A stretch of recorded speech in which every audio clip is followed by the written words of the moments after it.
Hey guys, welcome back to the Sunday Summary. All right, today is a special Sunday Summary. We got our first guest on the show. He's been a long time guest of the show, all right, but first time on Sunday Summary, all right? So go ahead and like and subscribe for more videos, all right? If you're interested in calling into the show, I'll put my Twitter handle in the description, okay? You can message me on Twitter, or you could also comment, all right? And then we'll get your thoughts on the show. All right, guys, hope you enjoy. Thanks. All right, Steve, so it's the first time on the Sunday Summary that we have an actual fan on the show, so thanks for joining me. All right. So a little bit of an overview of what we'll get into today. Like I was telling you before, I'm going to read off the stats of the Watford game yesterday, and then we'll kind of go into Dejan Lovren's stats. So, before we do that, just real quick, what do you think about the 44-game unbeaten run going down the toilet yesterday? Well, I mean, you watched the game, so what was your overview of the game? Yeah, I watched the game. And first of all, thanks for having me on. Super excited to take part in this. Yeah, man. It was a rough game to say the least. I figured one of those was coming. I thought we could at least scrape a draw out of a team like Watford when we struggled that much. Right. But we just weren't able to create the chances, so it was really, really tough to watch. I think we had one shot on goal, and it was actually Robertson, which is just absolute insanity. The front three didn't look like they wanted to be there. Lovren was absolute garbage. The midfield, it definitely looked like a team that really needed Joe Gomez and Jordan Henderson. So thoughts on the unbeaten run getting washed away? It was bound to happen eventually. I wish it was to a better team. And I wish it was maybe like one game later so we could have gotten that record for consecutive wins in the league. But instead, we just sit tied for the longest streak. What are your thoughts? Yeah, I agree with you about it just sucks that we're tied. We're tied for the longest streak. But you got to think it's been over a year, like 420 days or 421 days or something since our last loss. And if you think about that from like just a professional sports franchise standpoint, that's incredible. They did really well. But I'm going to play devil's advocate a little bit. Obviously, Dejan Lovren had a bad game. Front three didn't look like they want to be there, as you said. But at the same time, it was bound to happen eventually, like you said. But I don't want to completely, just crap on our guys immediately, right? The first loss of the season. But at the same time, it just didn't look like the same team that we've been watching all season. It looked like a completely different team. It wasn't like we let it go or we didn't fight back. I mean, we just didn't look like we were there at all. I mean, it was against Watford. You know what I mean? It wasn't like it was against Man City and we kind of lost at the end, or Chelsea or one of the top six.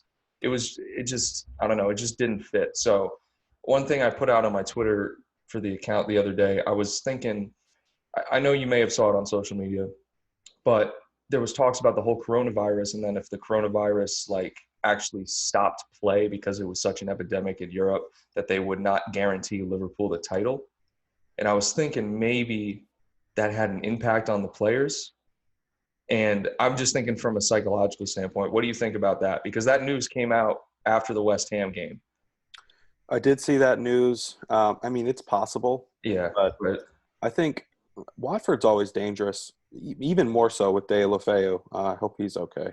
yeah, But Sarr is dangerous. Dini can always finish.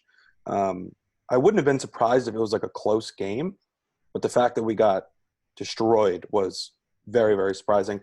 I don't think the coronavirus thing had an impact on the game, to be honest. yeah. I'm just throwing it out there because I I did was see like, that though, and yeah. could you imagine that? You wait 30 years, you finally destroy the whole league, and then That's what I was thinking. I'm like, could you imagine? I mean, that must have played some sort of role. But yeah, and I mean, it's happened before. We've lost to Watford at Vicarage Road before 3-0. Like it was 2 or 3 years ago, the first game of the season. I think we ended up losing 3-0. But I mean, I don't know. It's just weird given the circumstances. But let me read off some of the stats. So you did say that we only had one shot on goal, and you're right. We had one shot on goal, so there are 5 shots on goal. They had 14 shots total. We only had 7. But possession, this kind of blew my mind. We had 70% possession. They had 29.3 to 70.7 to be exact. No red, yellow cards, or penalty kicks. Corner kicks, we had 5. They had 3. 8 fouls for us, 4 for them. 2 saves for us, 1 for them. We had 22 crosses. They had 11. and then they had 5 offsides and we had 1. So I mean, it seems like another Liverpool game where we put a lot of crosses into the box. Our fullbacks were getting forward. We had some corner kick opportunities, but man, with the possession and based on what I saw, a lot of their goals were just either from bad passes from us and then they counterattacked and just scored, or just defensive lapses from Lovren. I mean, with Van Dijk and Gomez, like you were saying, when they're next to each other, they're a unit. They feed off each other. Van Dijk kind of controls what Gomez does, and Gomez listens to him. Whereas Lovren, he's confident in his ability, as he should be. I mean, he's a professional. He's 30 years old. But I don't know. It just seemed like he was out of the side for so long, and then you throw him back in. There just wasn't that chemistry in there. You know what I mean?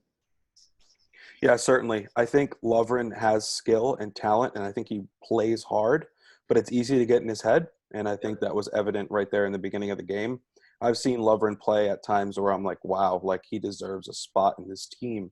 But again, we know he can't stay fit, so he can't get a string of games in a row. I think he's never been fit for 6 consecutive games for Liverpool. I think that's a stat I saw last year. So when he comes in, he's never fresh. He can never get into rhythm, and I'm not sure that was the right decision to bring him in. It's easy to say now. If he had a great game, I'd be like, wow, Lovren's the man. But of course. And that's kind of what I was saying with, like, we can't automatically just crap on the team, because if it was anyone else, we would have been saying the same thing. And then also, like you said, if he had a great game, we would have been praising him. You know what I mean? Exactly. But it's just easy to, like, pick out Lovren because we were talking yesterday about the Tottenham game a few years back or 2 years ago where he came in and he just had a horrible game. I think, like, he made a bunch of errors. He missed that header, and then I think either Kane or someone – Kane finished it. I mean, so he's had some mistakes in the past. But just going off Lovren's stats here, so he has 9 appearances and 8 wins, 1 loss. And his tackle success, 62%. Last man tackles, 2. 40 clearances, 18 headed clearances, 49 recoveries. Successful 50-50s, 1. I mean, he has no errors leading to goals, technically, right? But based on the game yesterday, you can say that he had mental lapses leading to goals, if that was a stat. You know what I mean? Or what stuck out to you the biggest instance during the game that you think?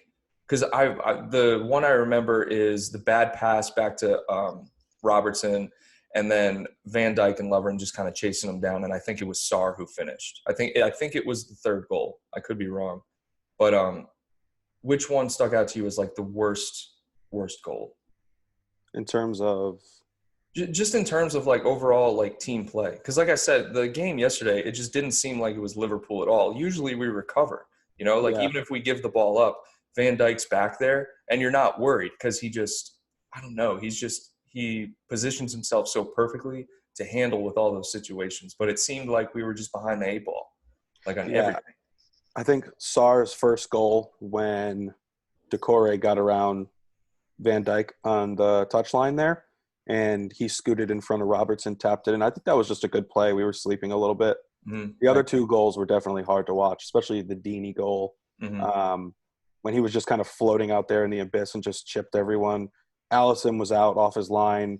It was just a weird, very disorganized play that was hard to see. And then the Sarr breakaway where he chipped Alisson. There's nothing Alisson can do there. I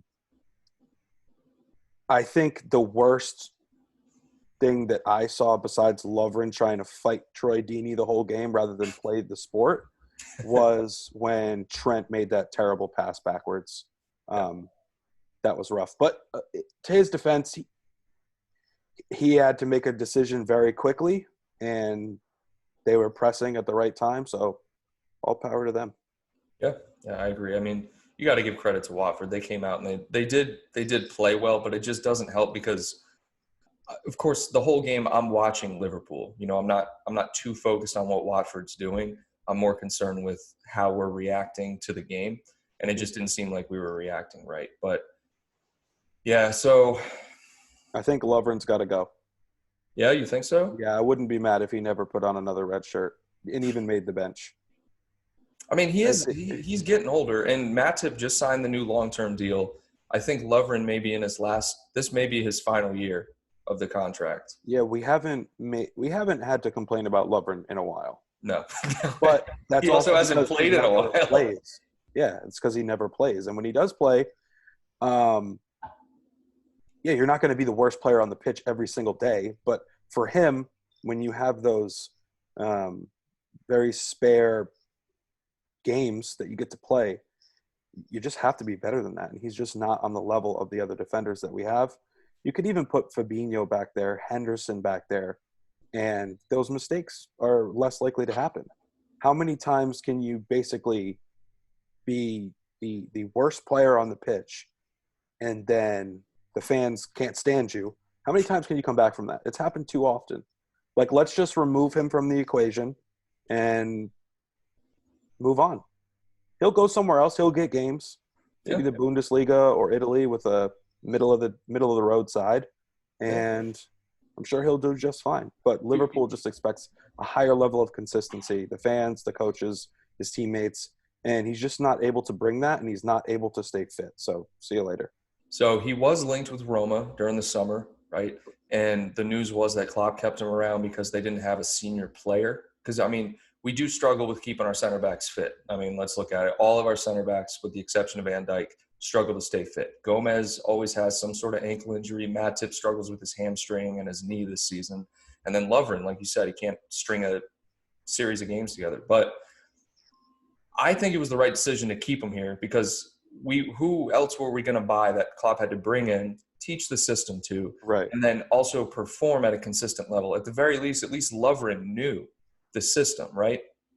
Granted, he may not be as consistent as we would like him to be, and he has horrible games. But I think that, even with Matip, he at the end of last year and the beginning of this year, he was just phenomenal, right, before the injury. I think he's my favorite. I can't choose between him and Gomez next to Van Dijk. I mean, I love them both.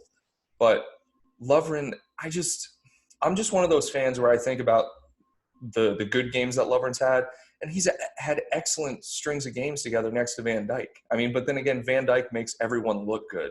So I think it just, like you said, it may be time for him to go. It may be time for us to either buy a new center back or bring up Vandenberg or Masterson or whoever else we have down and playing U23s or whatever. But I don't know, man. I don't know. I just think – what's that? Interesting fact about Lovren before we stop bashing him. So Van Dijk has lost, I think, 5 games in his Liverpool career. Mm-hmm. I don't know if that's league games or just games in total, but either way, it's incredible. Yeah, I think I saw that. And 4 out of those 5 games, Lovren has been beside him playing. So it's just like the stats show it. Lovren's got these moments where we're like, oh, yeah, he's great. Like, he's solid off the bench, maybe an FA Cup starter.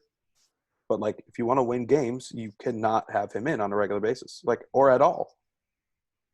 Maybe if we have a 2-0 lead against a solid team, bring him in the 60th minute for a center midfielder and switch it up a bit. But I just don't think he can be your 90-minute center back. It's too easy to rattle him. It's too easy to get in his head. Yeah, I think that's all I have to say about him. Yeah, and going back to what you said a few minutes ago about how Klopp will put a defensive midfielder there. We've seen him put Henderson at center back. We've seen him put Wijnaldum there, and yeah, Fabinho has played there. And there's obviously a system in place that allows him to do that. Just put a non-defensive, non-center back player in that position and have them succeed. So.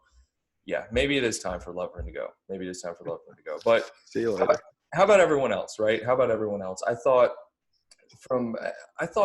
Bobby was playing okay. He did lose the ball a few times from what I saw. I didn't think Ox had a good game really at all. It's terrible.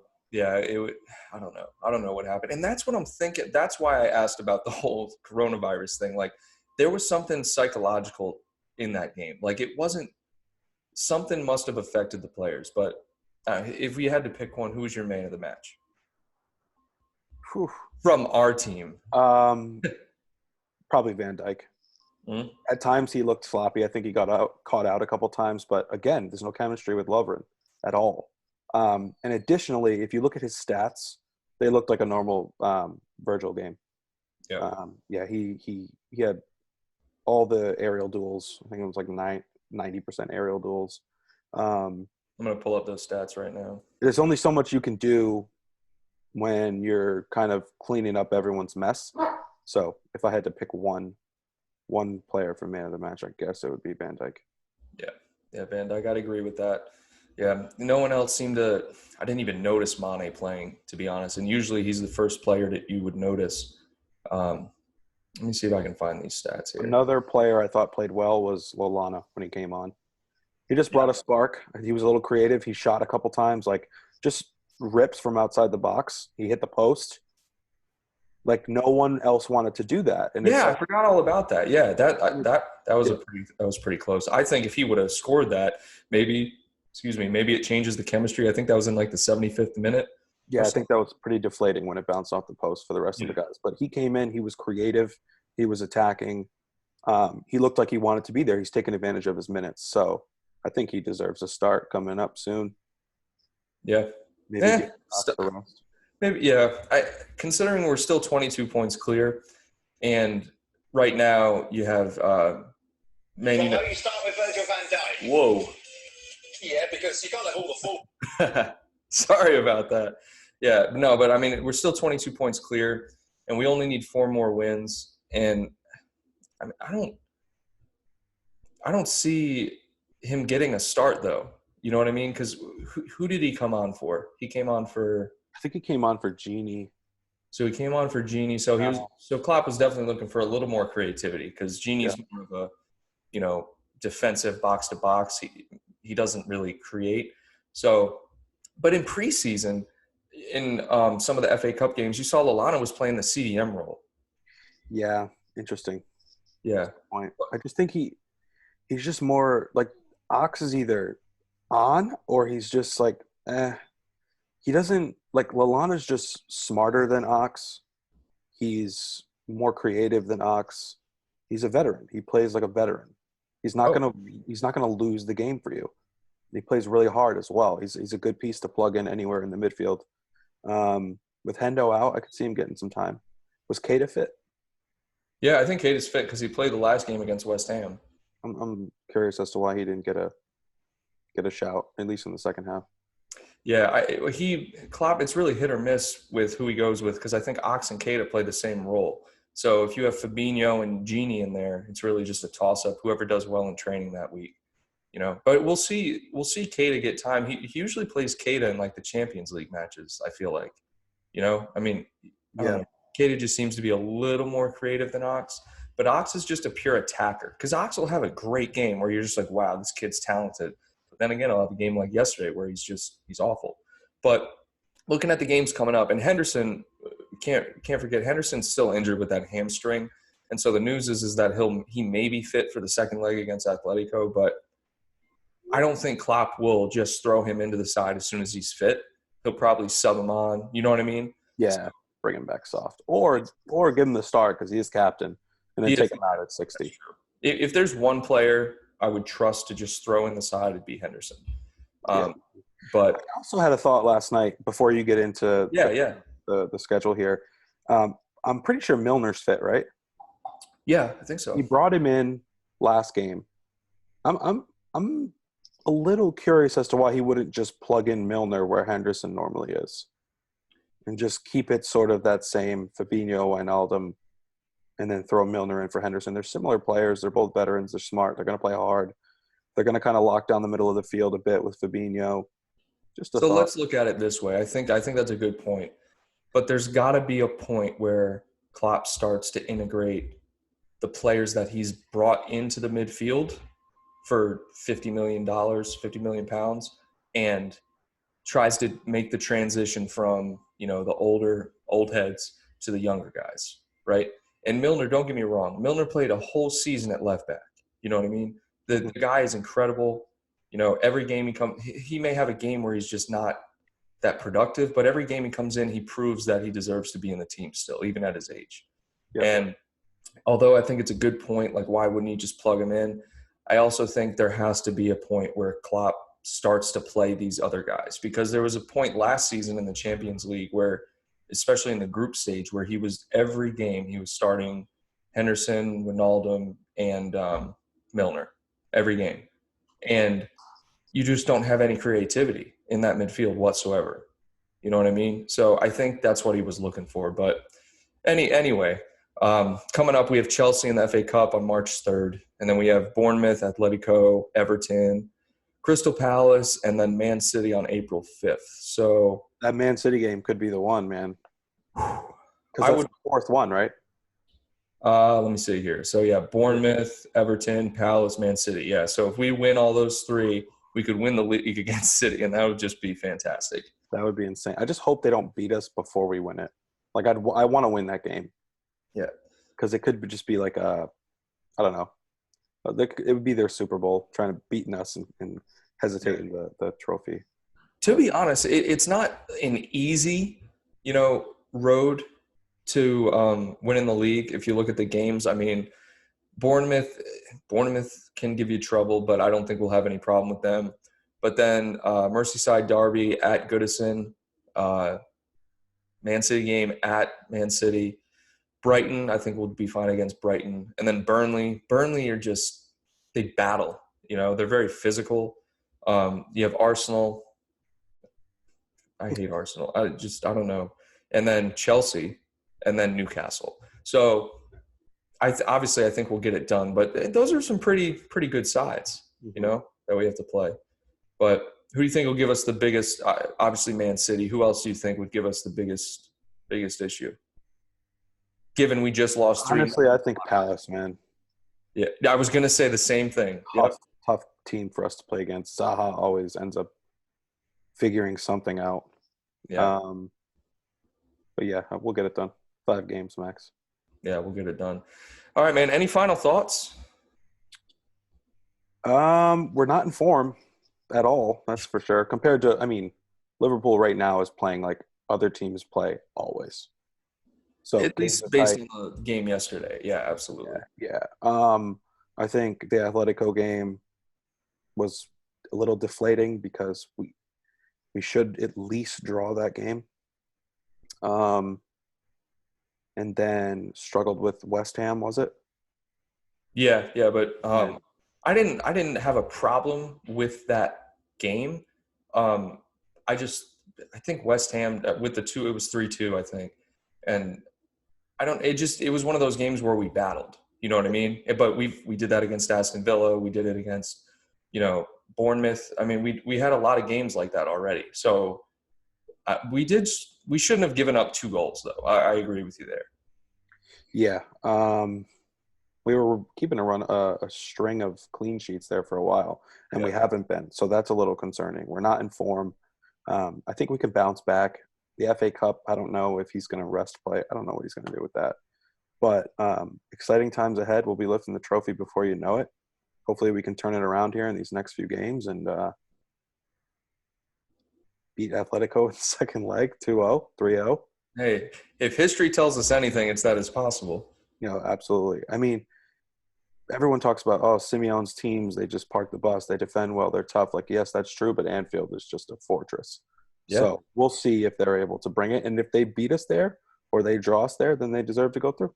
Yeah, absolutely. And I wouldn't – obviously, it would be disappointing. I mean, you want to see your team do the best that they possibly can. But with the Champions League trophy last year and then 99% chance that we're going to win the league this year, you can't be upset, right? I mean, even if we go out to Atletico, they're a good team, good coach.